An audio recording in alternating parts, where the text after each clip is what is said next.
唔好再食啦！呢個用當歸炒過嘅黑豆啊，女人嘢嚟㗎。早講啊嘛，我見佢咁香，又煙韌韌喎，爭啲停唔到口啊！唉，呢啲留俾你老婆㗎，冇幾多貨啦。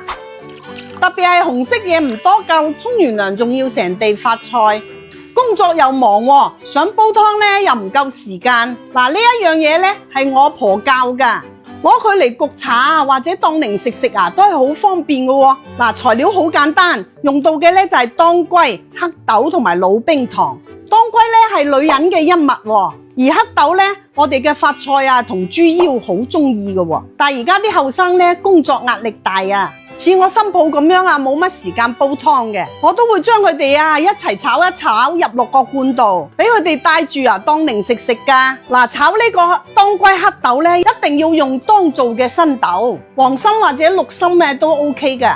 大白心嗰啲呢係黑雲豆，唔算係黑豆嚟噶。提前將佢浸幾個鐘，再放埋啲當歸同埋冰糖一齊落去煲，水呢一定要浸過面喎。煲滾之後呢，我哋轉細火慢慢熬佢，等啲水分呢差唔多乾嘅時候呢，我哋要不斷咁樣翻炒啦，炒到佢乾水啦，面頭有一陣糖霜掛喺個面度，呢個當歸黑豆呢就搞掂啦。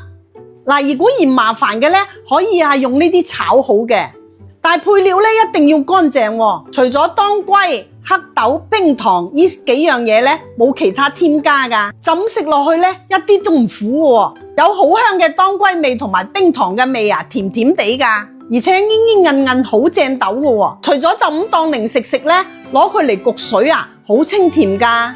特別係紅色嘢唔多夠，30未夠啊，條線又向後移。沖完涼仲要成地發菜嘅。嗱，呢個視頻啊，記得收藏啊。